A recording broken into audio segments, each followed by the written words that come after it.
Okay, good morning and welcome back. Now, we'll continue our discussion on Socrates' philosophy. Now here, today, we will try to focus on some of Socrates' positions on some issues, and we'll try to discuss them very briefly. These are important, but we don't need to discuss them, elaborately or extensively. But if you're interested in, then you can read those things by yourself. Now, let me jump to the next slide. Right. Now, here you see in the very first slide that unity of virtue, all virtue is knowledge. Now, what he says that in the Protagoras it's a name, it's a chapter written by Plato, and in the Protagoras, Socrates argues for the view that all of the virtue, for example, and these are abstract qualities, I should say, just like justice, wisdom, courage, piety, and so forth. So all these are virtues. So he provides a number of arguments for this thesis. So he argues that all of the virtues like this are one. That means justice is one, wisdom, courage, and piety. That means you can get all these virtues together, just like a package. He provides a number of arguments for this thesis. So it's a hypothesis, and it was propagated by Socrates, and now he is providing us with some arguments in support of his claim. Now, for example, while it is typical to think that one can be wise without being temperate, Socrates rejects this possibility on the grounds that wisdom and temperance both have the same opposite, that is folly.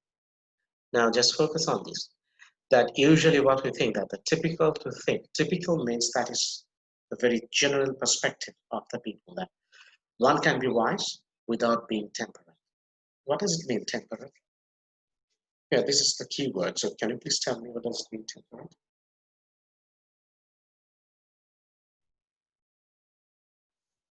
Anyone?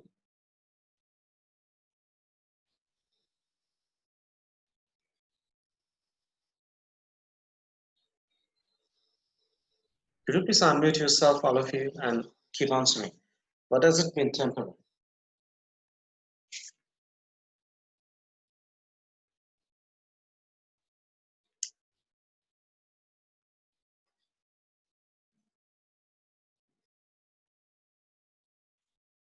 Can you hear me?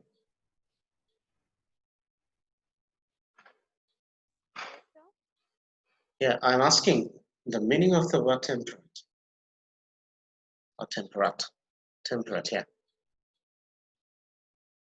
It means?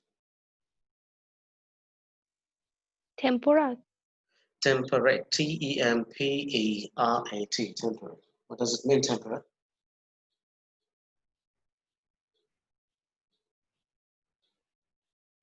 রাগান্বিত হয়ে যাওয়া নাকি?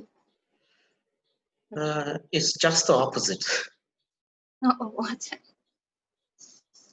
সহ্য ক্ষমতা। Yes, endurance. You can say moderation or moderate. Okay. So temperate, we can say from there actually we have got the word temperance. So it means moderation. I would say in between, not too angry. There is balance in your attitude, your mood. Then we call it temperate. Now you see, again, let's read it again. This is the same sentence. It says, while it is typical to think that one can be wise without being temperate, Socrates rejects this postulate on the grounds that wisdom and temperance both have the same opposite, that is folly. So I can say that I can be wise without being temperate. বাংলায় যদি এভাবে বলি যে আমি temperate মানে বাংলায় কি আসে? A person actually who follows abstination or who is abstinate, মিতচারী কিংবা যে একটা বিষয় খুব বেশি করে না আর কি, তার মাঝামাঝি থাকে, আমরা এরকম বলি আর কি। বাংলা কি হতে পারে, কেউ বলতে পারে?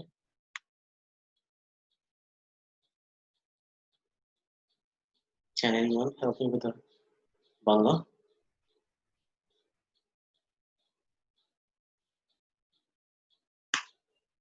Anyone? Temperature exact বাংলা কি হতে পারে?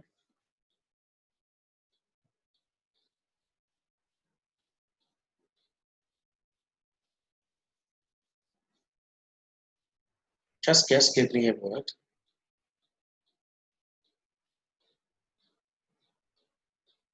সংযত, right? Or মিতাচারী, সংযত. We can say সংযত. Hello? জি স্যার। Okay, respond. সবাই চুপচাপ থাকলে তো ভাবি যে আমি একাই কথা বলছি।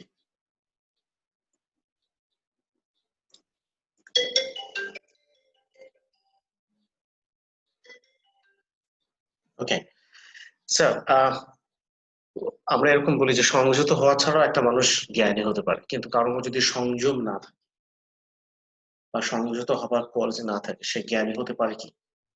এটা সক্রেটিসের কথা, তিনি বলছেন যে এটা সম্ভব না।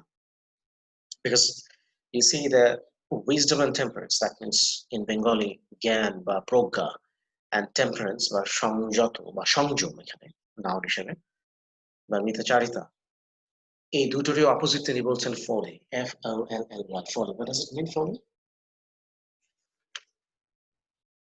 Folly? Can anyone tell me what does it mean, folly? Any guess? Masum, tell me, what does it mean, folly? You came across all these words while reading Aristotle's Poetics and also Shakespearean dramas, because this word comes quite frequently when you really want to talk about Shakespeare's some of the characters, because they have folly.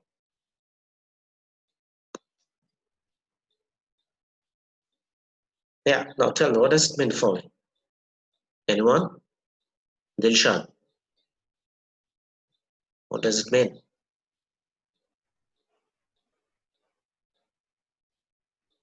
Dilshad, can you hear me?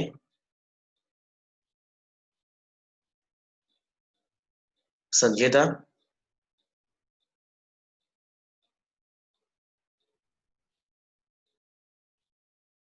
Masum, are you there? Yes, sir.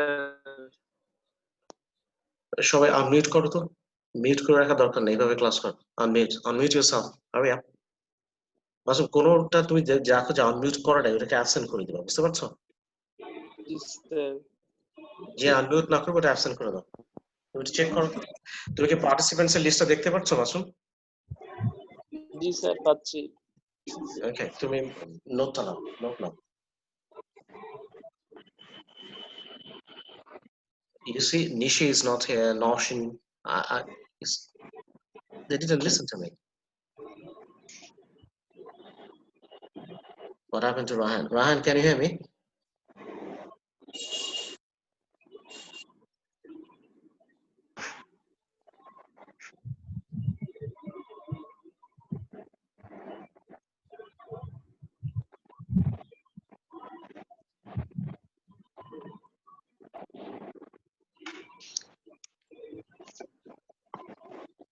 Hello, Rahan, can you hear me?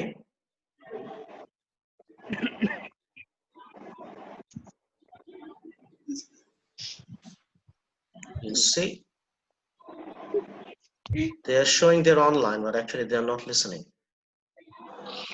Masum, Yes, Masum, sir. Nishi, Adnan, Yes, sir. Sir, আমি Rahan, আছি তো। Sir, তুমি আমি আছি। Unmute করে বসে থাকো। আচ্ছা, কথা বলছো না কি জন্য? Sorry, sir. I can't hear, sir. Yes, sir, থাকবা আছি, কিভাবে? sir. আছো? মাসুম, রায়হান, শামিমা, এদেরকে অ্যাবসেন্ট করো। Sir, আমি আছি। Yes, sir. নিশি, আনমিউট করে রাখো। Okay, sir.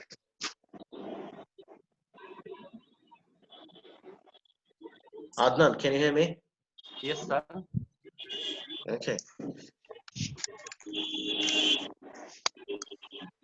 All right. So, what does it mean, folly? Who can say?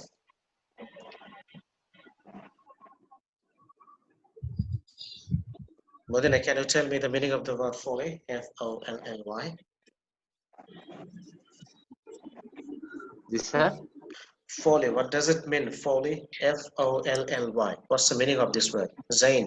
Give me the meaning of the word. So silliness. Silliness, exactly, or stupidity. So you see, wisdom and temperance both have the same opposites. And what is that? Folly. That means if you don't have wisdom, then you have folly or stupidity. If you don't have temperance, that means you have folly or stupidity. That means they have the same opposites, that is folly. So without temperance, you cannot have wisdom. Though people think that sometimes without being temperate, you can be wise. That is not possible according to Socrates. Now, where they truly distinct, they would each have their own opposites.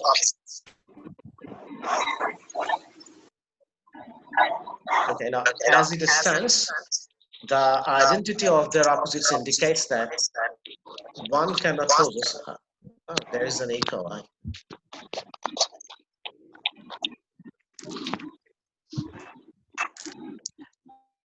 Okay, so as it stands, the identity of their opposites indicates that one cannot possess wisdom without temperance and vice versa. So without temperance, you simply can't have wisdom. Now, that is Socrates' point of view about wisdom. Now, in the next slide, as you can see, this thesis is sometimes paired with another Socratic view that is that virtue is a form of knowledge. So we have already come to know about his idea about knowledge and virtue, where actually he said that knowledge is virtue or virtue is knowledge. So they are synonymous. Things like beauty, strength, and health benefit human beings, but can also harm them if they are not accompanied by knowledge or wisdom. So you see, strength and health and beauty, all these are good things. They're good traits, and we human beings, we must possess this. So, this beauty, strength, and health. And interesting thing is that they're beneficial for human beings, so we can get benefit out of it. But if these things like beauty, strength, and health, if they are not accompanied by knowledge or wisdom, then there is a possibility that we might get harmed by these qualities. Do you agree with that? Yes, sir. Okay, why do you agree with that? Can you explain or give me an example from your real life? Because if we have no knowledge, or if we don't have any wisdom, then we will use these virtues in a negative way. So it will harm people. For example, if I give you the example of strength, can you give an example, any concrete example from your personal life? Strength. I have a strength, but I don't have any knowledge, or I don't have proper knowledge about it, that how to use the strength. Then is it possible that I can harm myself and also the others? Yes, sir. Because you don't know what is wrong, right and wrong. So you may take the part of the wrong one. So it will harm yourself and the people also. Absolutely right. So you see, without knowledge, even if you have these qualities, actually it's nothing. Yes, That sir. if virtue is to be beneficial, it must be knowledge, since all the qualities of the soul are in themselves neither beneficial nor harmful, but are only beneficial when accompanied by wisdom and harmful when accompanied by folly. So that means having no knowledge, that means you have folly. That means you don't have the wisdom, you have folly. And then you have all these qualities, whether it's abstract or concrete, doesn't matter. Beauty, strength, or health, whatever it is, but it actually you're not going to benefit it out of it. Now, in the next slide, you can see Socrates famously declares that no one errs or makes mistakes knowingly or willingly. So this is a new thing, you see. Socrates famously declares that no one errs or makes mistakes knowingly. Here we find an example of Socrates' intellectualism. We have already discussed it in our last lecture, but it's just a recapitulation of the whole idea. So when a person does what is wrong, their failure to do what is right is an intellectualism, or due to their own ignorance about what is right. So if you're ignorant about what is right or what is just, then of course actually you are going to commit some mistakes, and we will call it, it's a fault of your intellectualism. The fault of your intellectualism, what is what we call intellectual error. So we have to have knowledge. In ignorance, we cannot do anything. So no one errs willingly. That means no one harms himself or herself willingly. That means if you have a knowledge, then you're not going to harm yourself willingly. Now, if the person knew what was right, he would have done it. So if I knew that this is right, then I'll do it, obviously. Hence, it is not possible for someone simultaneously to know what is right and to do what is wrong. So at the same time, according to Socrates, that you cannot do two things together, right and wrong. Either you have to do right or you have to do wrong. So simultaneously, but at the same time, you cannot have both. You have to do one. And it depends on your knowledge. If you're ignorant, then you're going to choose wrong. If you're wise, or if you have the knowledge, then you are going to choose right. Now, if someone does what is wrong, they do so because they do not know what is right. And if they claim they have known what is right at the time when they committed the wrong, they're mistaken. For had they truly known that was right, they would have done it. So sometimes we commit mistakes, we do wrong, and at the time of doing so, we say that we're doing the right thing. But actually we are mistaken. Because if we knew the right thing, then we would have done it. We would have avoided this wrong stuff, wrong things, wrongdoings. We would have avoided it if we had known that what is right.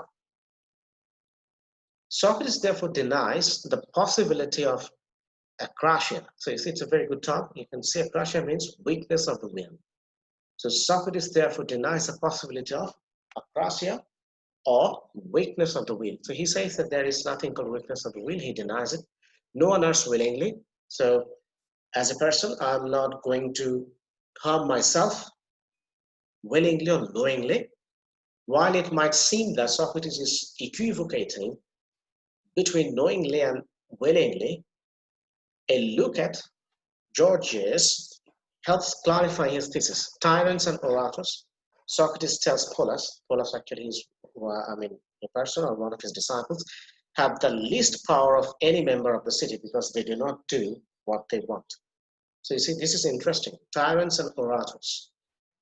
Tyrants, the autocrats, and Orators means the people actually who can give lectures, who are good lecturers, public speakers, we can say. They're Orators. So Socrates tells us that have the least power of any member of the society because they do not do what they want. So these people, these kind of people, tyrants and Orators, they talk about lots of things, but actually they do not do it. So whatever they preach, they do not do it. Or maybe they don't have the willpower to do it because, whatever they are, propagating or they're preaching, if they really try to do that, then it's going to be very difficult for them to implement those things because it's easy to say, then put those words into action. Okay, so that's why he's saying that these two kinds of people actually they can't do whatever they say. Now, what they do is not good or beneficial, even though human beings only want what is good or beneficial. So what they do is not good or beneficial, even though human beings only want what is good or beneficial. So they want to do good. It's not that they do stuff good or beneficial, but they want to do those things for them, but actually they can't implement it. So beings only want what is good or beneficial. The tyrant's will, corrupted by ignorance. So you see, the tyrant's will is corrupted by ignorance, is in such a state that what follows from it will necessarily harm him.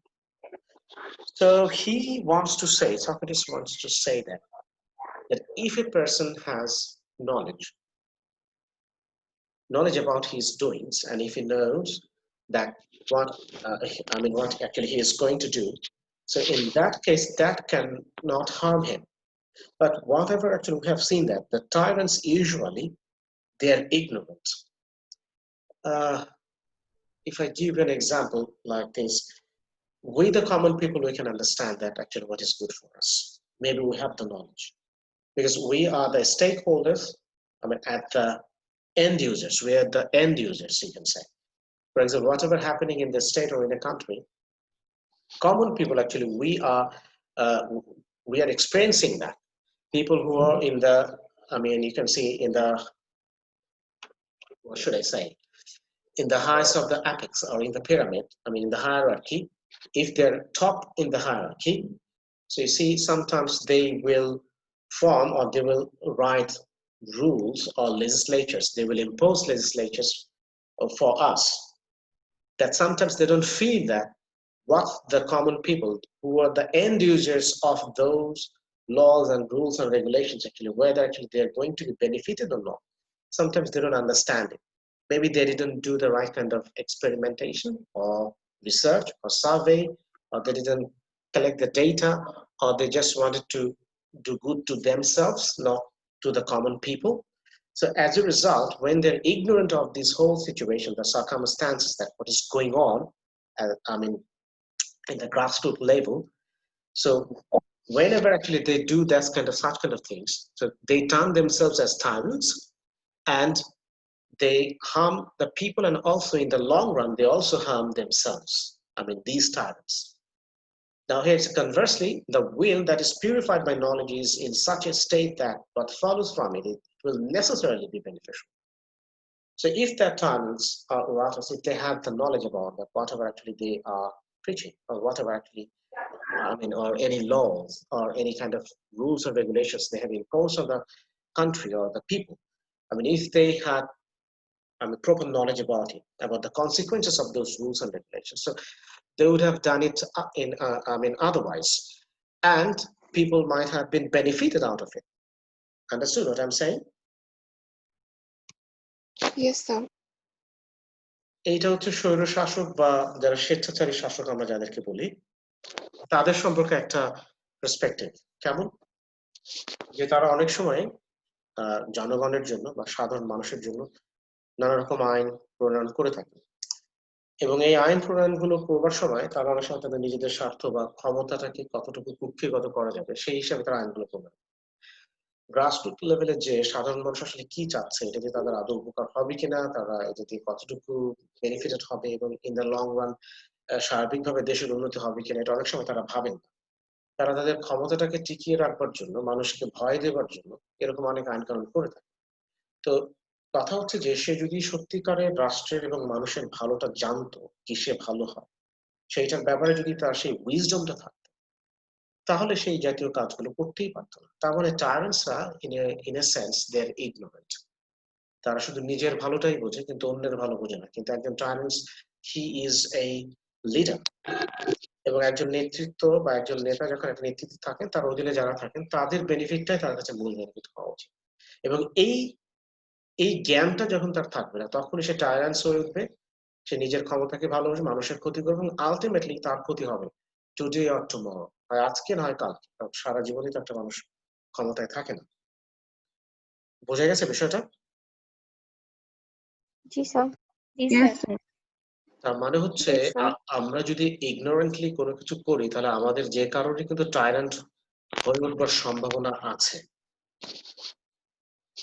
যেমন আমার ফ্যামিলিতে আমি টাইরান্ট হতে পারি না জি sir.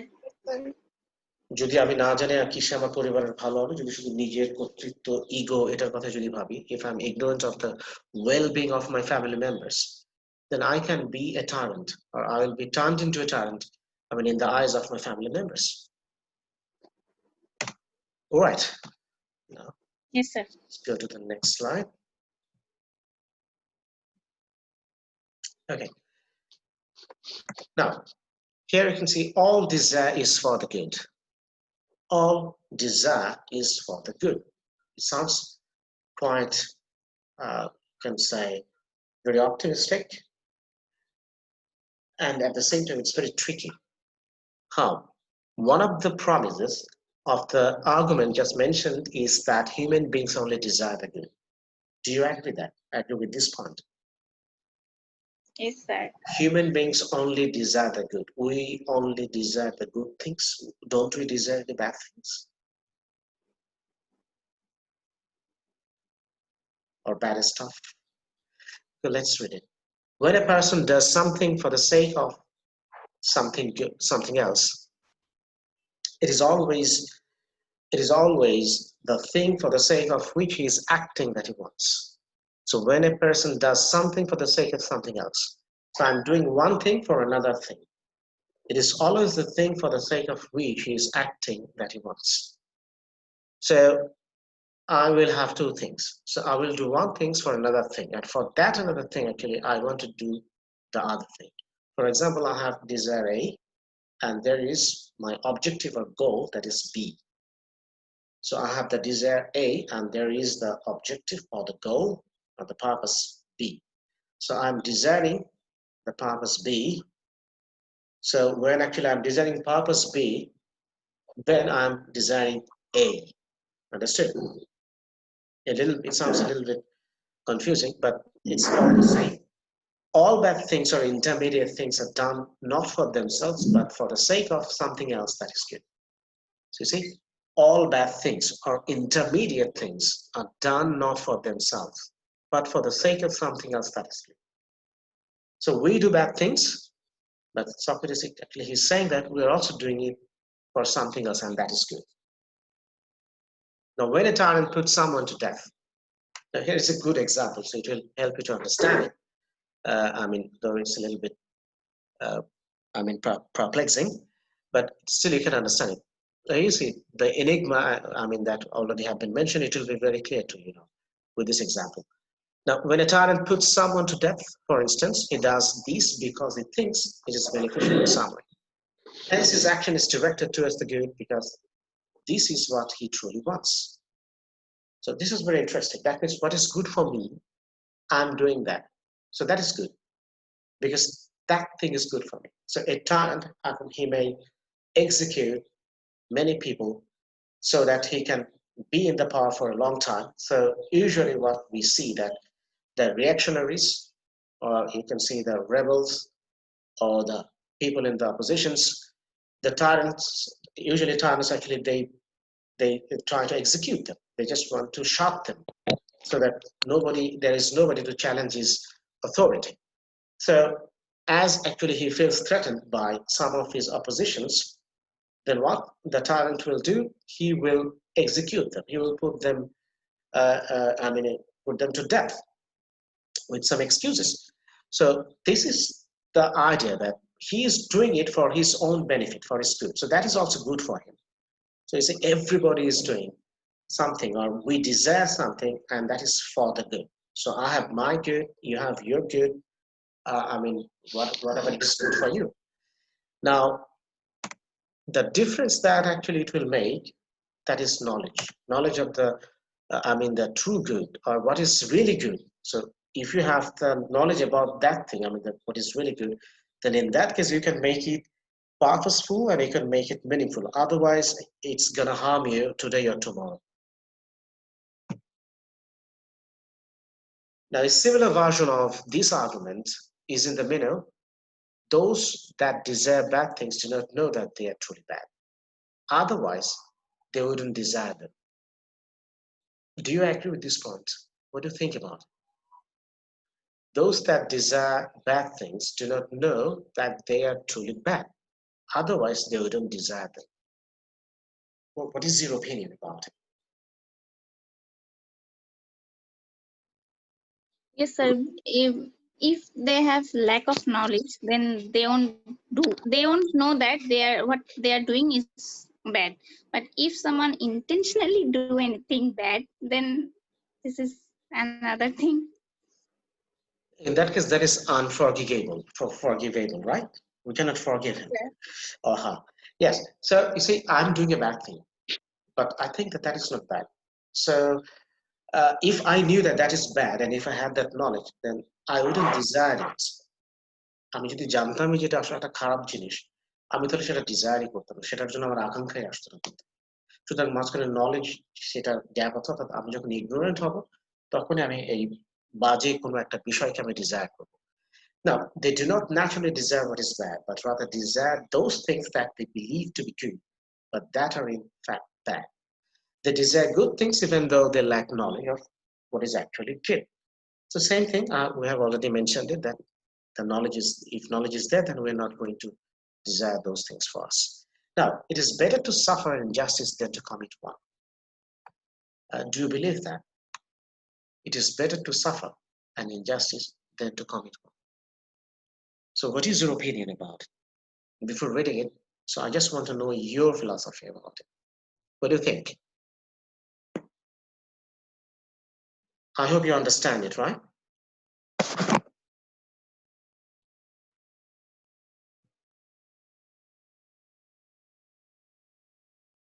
Bushra, can you hear me? Yes, sir.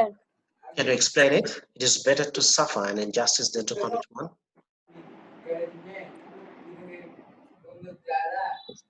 Can you explain it? Sir, Yes.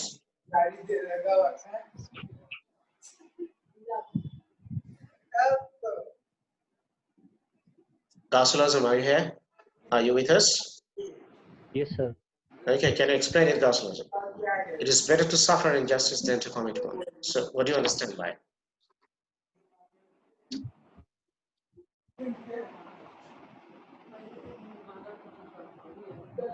Can you? What is it? Okay, Nahida Yasmin. Nahida, yes, sir. explain the title. It is better to suffer injustice than to commit one. What do you understand by it? One, sir. Sorry, I don't understand. But you can't? Sir এটার মানে হলো যে English. ইনজাস্টিসটা suffer করা it is ইংলিশে it's mean that means it's society is better than suffer from injustice. Okay, can you explain it in Bangla? I think you started in Bangla. Say it.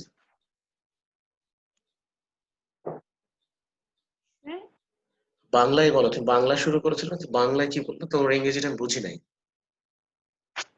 Sir এটা মানে বলতেছি যে suffer ইনজাস্টিসটাকে suffer করা থেকে suicide করা better. Okay, that's a pretty interesting translation. Anyway, I don't know from where on earth actually you have found suicide. তুমি ভালো আছো তো? বাসার সবাই ভালো? Are you okay? স্যার উল্টোটা হবে। সে উল্টোটা কি?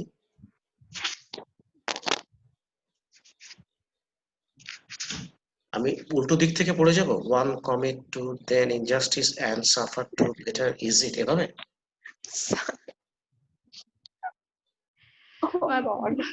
স্যার এখানে মানে কমিট বলতেছে স্যার এখানে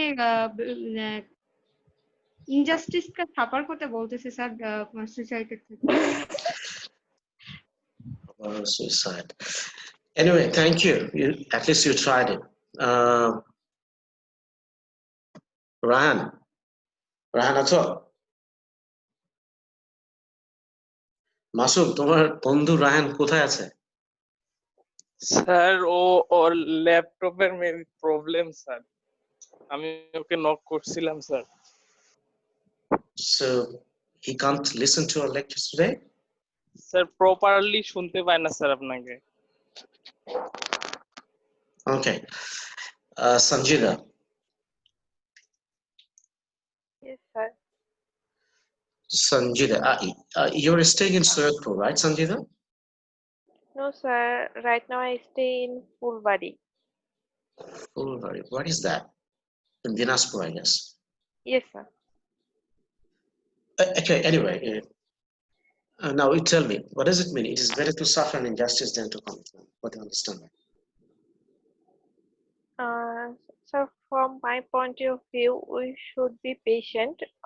We should be suffer the injustice. Then we should commit those injustice for others. You're absolutely right.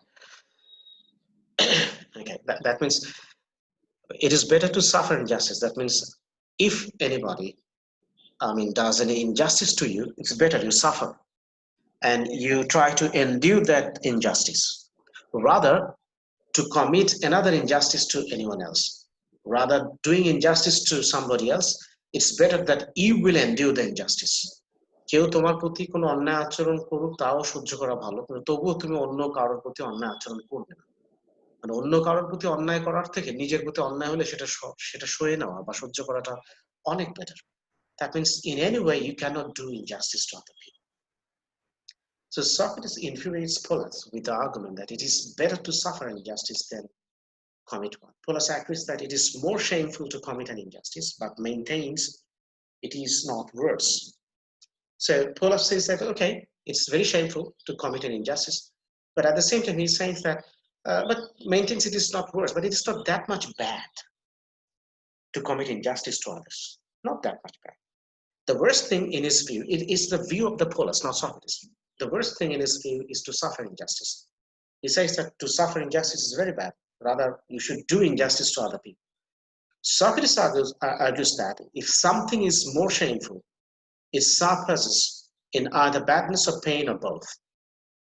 So it will surpass the badness or pain or both. That means you are saying that that is bad, that it is shameful. Then how could you say that you can also do it, or it is not that much worse?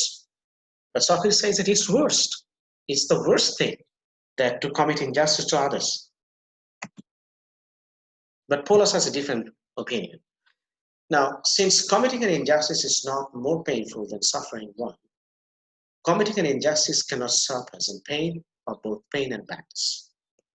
Committing an injustice surpasses suffering an injustice in badness. Differently stated, committing an injustice is worse than suffering one. So in whatever ways actually you try to explain it, according to Socrates, he's saying that committing an injustice is worse than suffering one. So it's not a good thing that you will commit injustice to others. Rather, you can endure suffering. You can endure the sufferings that is caused by injustice. That is better, but not to cause another injustice to somebody else. So therefore, given the choice between the two, we should choose to suffer rather than commit an injustice. So if we have two choices, that whether actually you will commit injustice or whether actually you're going to suffer injustice. Now, Socrates suggests that we must choose to suffer, but not to commit an injustice. যে যদি আমাদের সামনে দুটো option আসে যে আমি injustice suffer করব নাকি আমি নিজে ইনজাস্টিস করব, সেক্ষেত্রে আমরা ইনজাস্টিস সাফার করাটা চুজ করব, কিন্তু আমরা ইনজাস্টিস করব কারোর সাথে অন্যায় করব, এক্সকিউজ মি, সরি, কারোর প্রতি আমরা ইনজাস্টিস করব সেটা আমরা চুজ করব না। Now, this argument must be understood in terms of the Socratic emphasis on the care of the soul. So you see, Socrates, he told that we have to take care of our soul. The committing an injustice corrupts one's soul, and therefore committing injustice is the worst thing a person can do to himself. If you commit injustice, certainly that is going to corrupt your soul. So your soul will be corrupted, and then injustice, then what will happen that you will not feel any shame committing more injustice to other people. We can take some we can take some examples from our personal experiences from our day-to-day life. You can see people, taking bribe or asking for a bribe. Is it an injustice or is it just a favor? What do you think? Asking for a bribe, is it a favor or is it an injustice? Injustice. But you see, people, when they start taking bribe, at the very first, actually, they're shameful when they're new in that job. But with the passage of time, they become very much habituated with these kind of practices. Taking bribe. And at one point, you'll see they don't find any shame in it. And openly or publicly, they will ask for money for doing any favor to you. Isn't it? Yes, sir. And taking bribe day after day, they become very much shameless, brazen faced, নির্লজ্জ হয়ে ওঠে, আর কোনো লজ্জা থাকে না তাদের। এবং একটা পর্যায়ে তাদের সোলটা সম্পূর্ণ করাপ্টেড হয়ে যায়, right?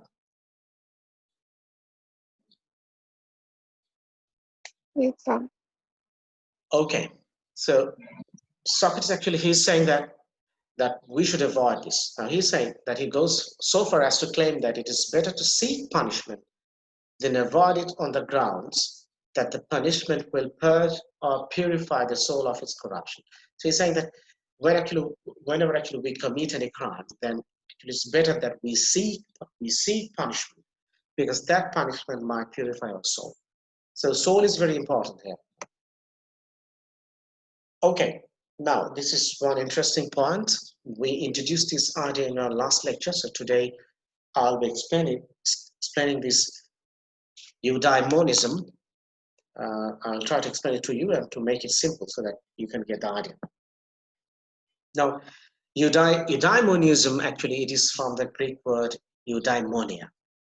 And as you know, you can see it very clearly that eudaimonia, I mean, in that sense, the eu, it means the spirit. Daimonism, daimonia, it means the well-being or flourishing. So that in that sense, you can say the flourishment of the soul, or flourishment or the well-being of the soul or the spirit. So eudaimonia means the well-being of the soul or the spirit. Okay? Understood?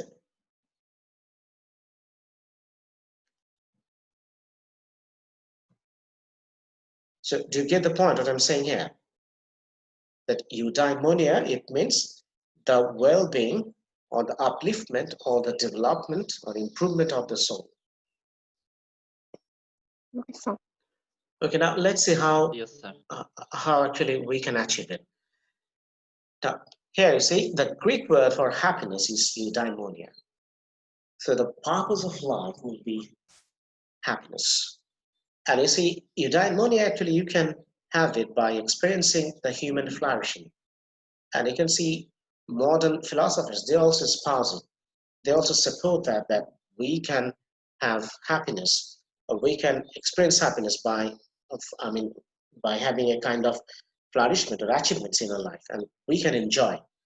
And thus, actually, we can be happy in our life. For example, if you have an achievement, and if you're happy with that, or if you can cherish that, if you can enjoy that, then you're happy. So we can call that the eudaimonic purpose. It has been served. I mean, if you're happy. Now, eudaimonia, actually, it's a kind of, you can see the moment of highest human good, and it is very much personal. Your well-being is your personal thing. Okay, so it depends on your personal desire, personal purpose. I mean, how actually you see the world. Now, here you see a different way of translating eudaimonia is well-being. That means your well-being.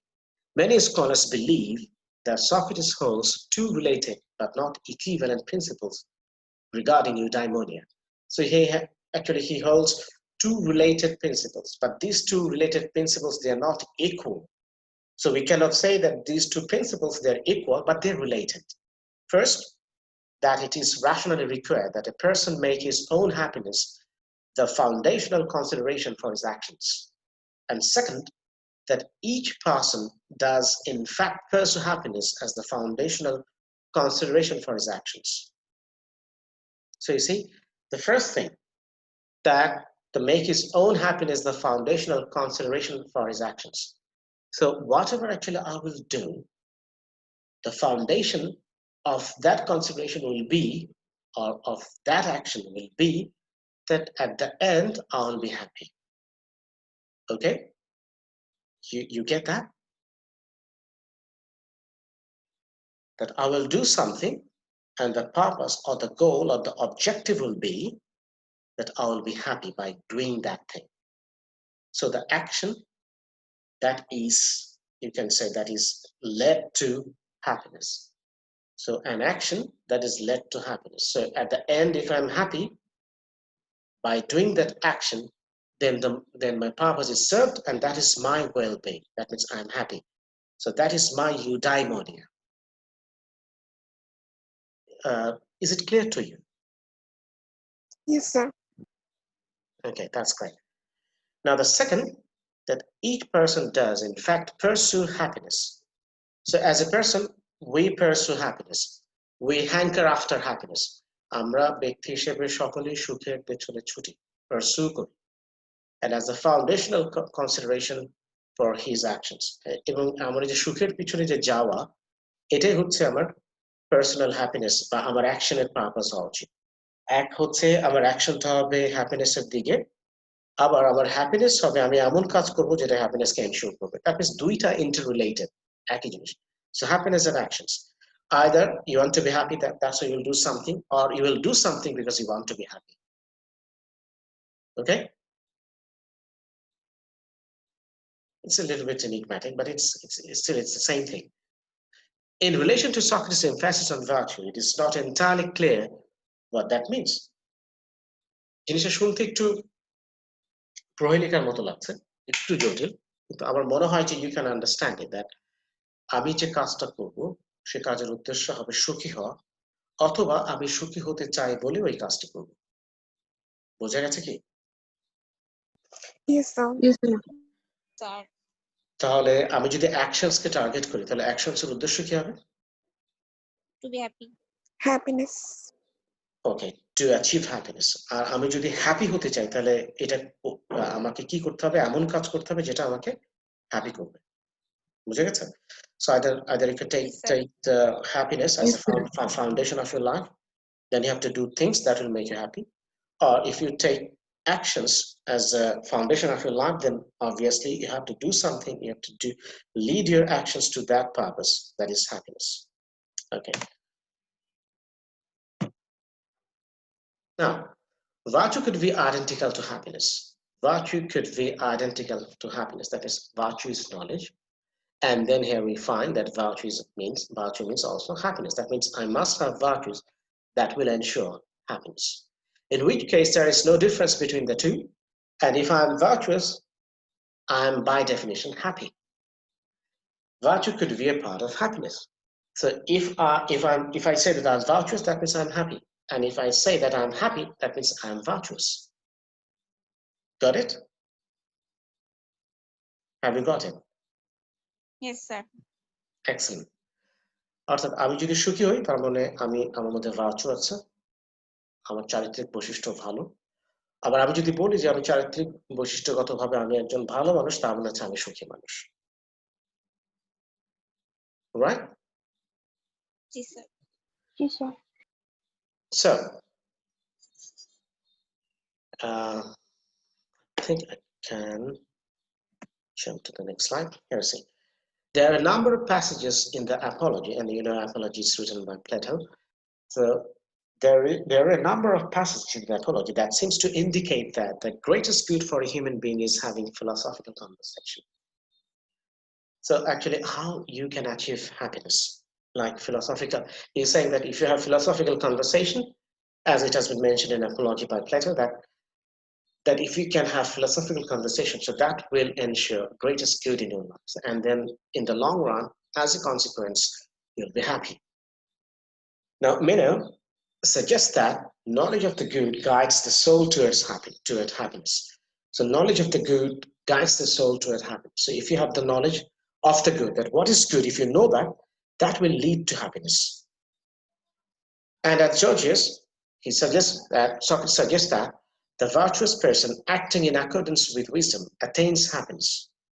So a virtuous person, and if he acts in accordance with wisdom, that means he is a virtuous person and he has the wisdom and he leads his virtue according to the wisdom, thus actually he will attain happiness. অর্থাৎ তিনটা জিনিস, একটা হচ্ছে virtue থাকা, একটা হচ্ছে wisdom থাকা, আর হচ্ছে হ্যাপিনেস। সো একজন ভার্চুয়াস পার্সনের তার উইজডম থাকবে এবং সেই উইজডম অনুযায়ী সে তার অ্যাকশন গুলোকে যখন লিড করবে, then in the long run he is going to be happy. Okay, so that is about eudaimonia, but there is another word that is eudaimonia. I think I discussed this in one of our lectures, so I will go back to that slide. Let me check. Yeah. You see, that is hedonistic tradition. Remember that? We talked about it in our last lecture. That is eudaimonic tradition, and that is hedonistic tradition. So he said that our virtue, or our well-being, actually, it is founded on two different views of human nature. So two different views. One is hedonistic tradition and one is eudaimonic tradition. So you see, in the hedonistic tradition, when you talk about pleasure, when you talk about happiness, that is very transitory, or you can say that is very fleeting kind of happiness. But when you talk about eudaimonic happiness or eudaimonic tradition, we are talking about happiness which is very, you can say, sustained kind of happiness. That is, it has permanence. But hedonistic, it doesn't have permanence. That is, in a sense, you just live, you want to live in the moment. In eudaimonic happiness also, we want to live in the moment, but that living in the moment, that has some kind of permanence. But in the hedonistic tradition, you see that in the hedonistic way, if you try to live in that kind of, if you try to have that kind of happiness, and that is very much external, that is very temporary, or you can say fleeting, ক্ষণস্থায়ী, অল্প সময়ের জন্য, এটা sustain করে না। Okay, we'll go back to that slide again. All right, so now how can we achieve this happiness?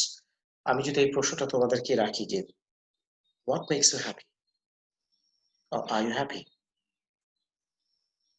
If I ask you that, what will be your answer? তুমি কি সুখী? Are you happy?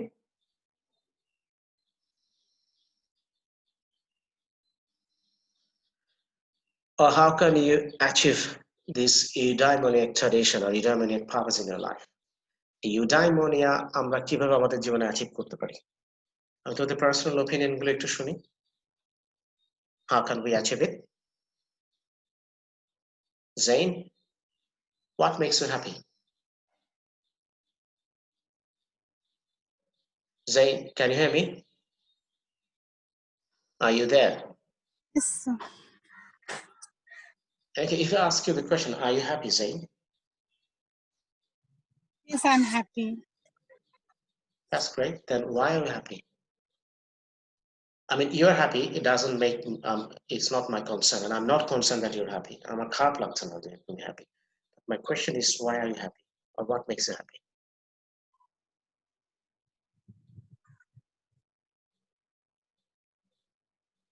Or how do you attain happiness? তুমি কিভাবে নিজেকে সুখী ভাবো? এটা ওয়েটা কি? মানে তোমার ফিলসফিটা কি? কি হলে তুমি সুখী হও?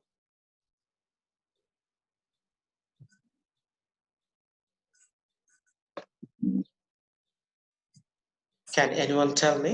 Or can you give any concrete example that makes you happy? তুমি একটা solid একটা evidence দাও তো, একটা example দাও যে এটা করলে তোমার ভালো লাগে, you feel happy. What is that? Sir আমার ফ্যামিলি যদি স্যার হ্যাপি থাকে তাহলেই স্যার আমি হ্যাপি থাকি। Okay, that's great. এটা একটা eudaimonic একটা ব্যাপার। এটা কি ক্ষণস্থায়ী, অল্প সময়ের জন্য, যে আজকে ভালো আছে এই জন্যই ভালো লাগছে, বা তোমার family in the long, I mean, for a particular period of time actually they are happy. So how do you judge it?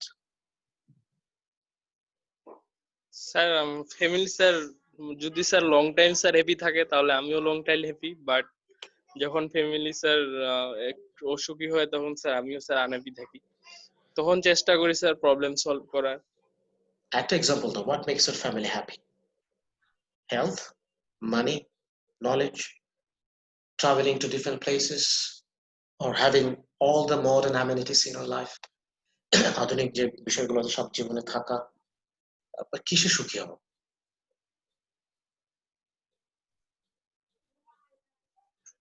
Sir in middle class families are also most probably sir money, then sir health care. Okay, so is that hedonistic or that is eudaimonia?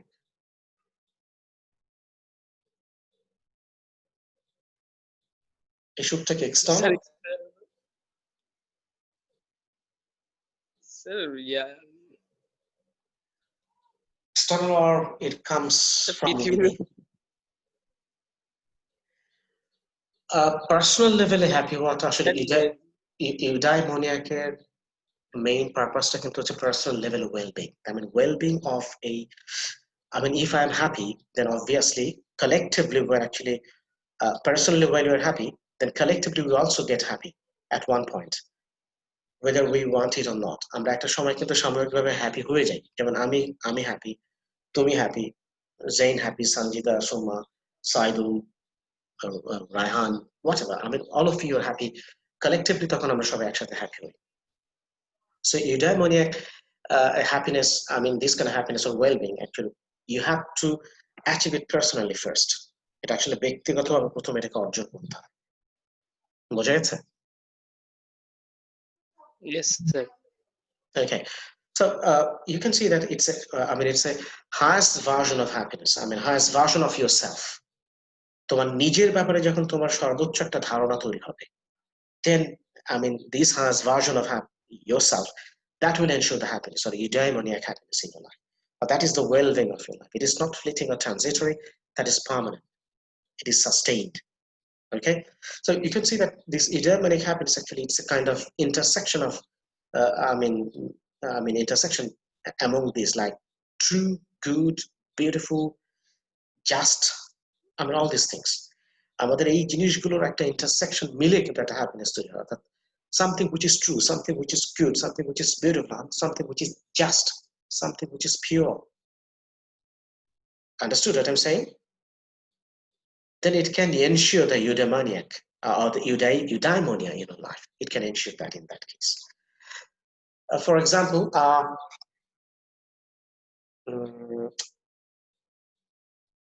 all right, let's talk about a cuisine or any kind of recipe. I think girls can participate in this thing. I mean, in this conversation very well, better than boys. For example, I don't know how to cook food. I know one or two dishes, but that is very simple, simple dish.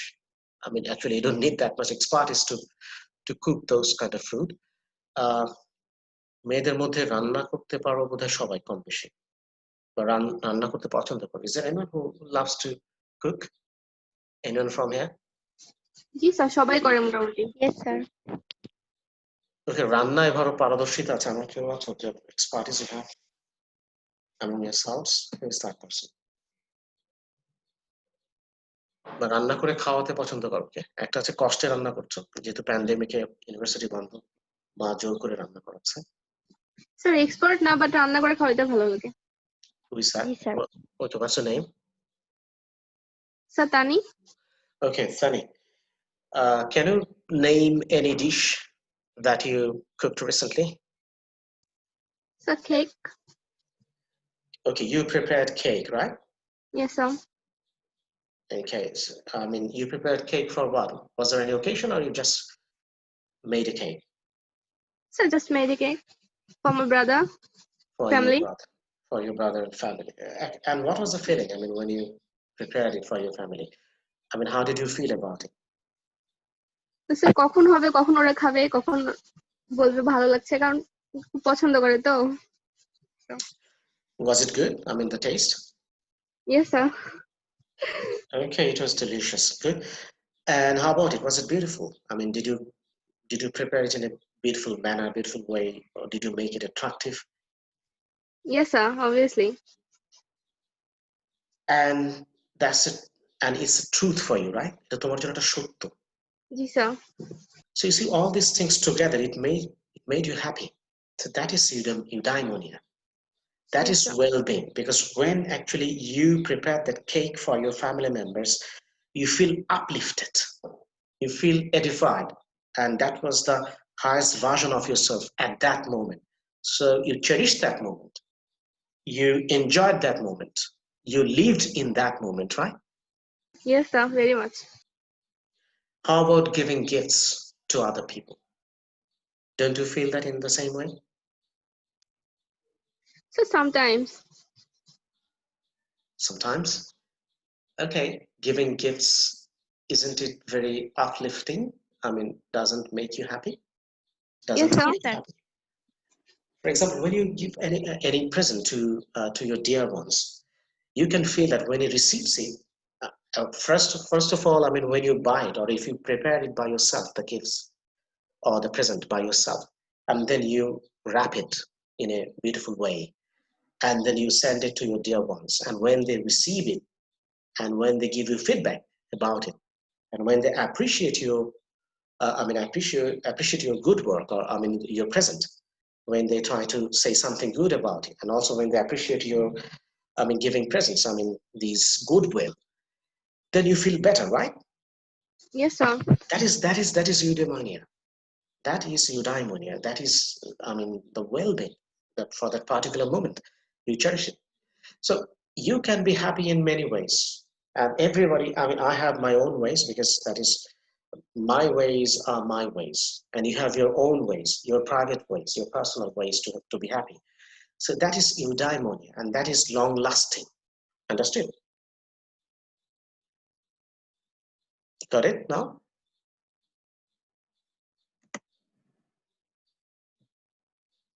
Okay. Yes, sir. All right, then we will jump to our next slide. That is, ruling is an expertise. Ruling is an expertise. That means if you really want to rule, then you must be an expert. And how is it so? Let's take a look at it. Socrates is committed to the theme that ruling is a kind of craft or art. What do you think? Ruling is a kind of craft or art? Do you think so? শাসন করা, কর্তৃত্ব করা, to have an authority over a body, to have an authority over a particular group of people, to a party, Yes, to sir. have an authority over an audience. Don't you think that it's a craft, it's a technique, it's an art? So that's he's saying that ruling is an expertise, it's a dokkota, it's a skill. Right? Now, as such, it requires knowledge. You see, without knowledge, you can't have that. You can't have the expertise. Just as a doctor brings about a desired result for his patient, health, for instance, for example, a doctor, how can he ensure health for his patients? Because if he has the right knowledge, then in that case, he can treat well. And thus, he can ensure health for his patients, right? So the ruler should bring about some desired results in his subject. So desired result in his subject. That means if I'm a ruler, then I must have a desire. I must know the subject and I must know the rule, how to rule my people. Then I can achieve the desired goal or purpose. Medicine, insofar as it has the best interest of its patient in mind, never seeks to benefit the practitioner. So look at this. I mean, sometimes we can find the opposite in a society, and we can see the opposite picture scenario in a society, obviously, and it's very much observable. I mean, especially at this time of at this period of time. Now, it's in medicine insofar as it has been best interest of its patient in mind. So, medicine actually, do we really think about the well-being or good or the benefit of the doctor or the benefit of the patients? Which we think about it when we try to practice. I mean, as a doctor, if I really want to practice medicine, then do we really think about the good of the doctor himself or herself, or do we really think about the betterment of or the benefit of the patients? আমরা কার ভালোর কথা চিন্তা করি, ডাক্তারের নাকি রোগীর? রোগীর। And if you really want to do so, then you must have the expertise. But usually what we see in our society nowadays, the opposite is happening. Sometimes not all the doctors, some of the doctors, and the number is very few, a very small pocket of the whole doctors society. We can see this because of the some of the doctors, I mean their image, I mean the image of the doctors, I mean it has been tarnished, stigmatized. Now you see the some of the doctors, and it's a very small number of doctors, they always think about their own benefit, and as a result they are harming the patients. They want to extract more money. They want to exploit the patients. So we are not talking about those doctors, but if you really want to rule, if you really want to do good to other people, then you must have the knowledge. So you must be an expertise, and for that you must have knowledge. So similarly, the ruler's job is to act not for his own benefit, but for the benefit of the citizens of the political community. It's a very nice word, nice phrase, a political community. See, we are a political community because we are ruled by the political parties, and we have democracy, and democracy is a part of the politics. And the rulers, his job or his objective will be the benefit of the citizens, and he must be an expert in it. And if you really want to be an expert to ensure the highest good or highest benefit of his citizens, then he must have knowledge. So thus actually it becomes an expertise. So ruling is a skill, and and we need some expertise if you really want to be a good ruler. Okay? সুতরাং আমরা কি দেখলাম যে শাসন করাটা কি, এটা একটা দক্ষতা, এবং এই দক্ষতা অর্জনের জন্য আমাকে অবশ্যই একটা নির্দিষ্ট লেভেলের একটা জ্ঞান আমার মধ্যে থাকতে হবে, নির্দিষ্ট পরিমাণের জ্ঞান থাকতে হবে যদি আমি একজন এক্সপার্ট রুলার হতে চাই। So that is the idea about this ruling is an ruling as an expert, or if you really want to be an expert. Okay, so I would like to conclude today's discussion, on that note. So if you have any questions or any opinions, so the floor is open. Do you have any question? Any question? No, sir, I don't have any question. All right, so I guess that most of the points so far actually we have discussed today, those were understandable. So you got the basic ideas about all these points and issues, right? Yes, sir. Okay, try to concentrate on those points more, and if you're interested in, try to learn more about eudaimonia, because it's one of the important issues. And we are also going to have ideas about eudaimonia, because Aristotle actually, and Plato and Aristotle, all of them actually, they will be focusing on this eudaimonia, all these idea of happiness. How can we achieve happiness in our life? So they are focusing on this point very much. So it's not only that Socrates, he exactly didn't mention the word eudaimonia, but the way actually he was leading us to the idea of happiness. So it established the idea of eudaimonia, and later on, his students like Plato and Plato's students Socrates and later generations, they are also focusing on this idea of eudaimonia. An interesting thing is that for the last 200 years, actually, this idea of eudaimonia, it wasn't discussed about that much in the area of philosophy, but in present days, people's well-being or happiness, it has become very important issue in present days, and that's why this idea of this eudaimonia, it has resurfaced in the field of philosophy and also in different other fields like psychology. So it's very important, so try to learn about it more, and we will talk about it more if it is needed in our future lectures, okay, in our coming lectures. All right, if you don't have any question, then in that case, I'd like to conclude today's session here. Thank you very much for your participation, though it was Saturday, but still you participated willingly, and thanks for that. And hopefully we will be discussing about Plato and his philosophies in our coming lectures. Okay, so thanks a lot, and hope to see you soon, inshallah. Take care of yourself. Assalamu alaikum, sir. Wa alaikum salam. Okay, good day to you. Thank you, sir. Wa alaikum Assalamu alaikum, sir. Wa alaikum salam.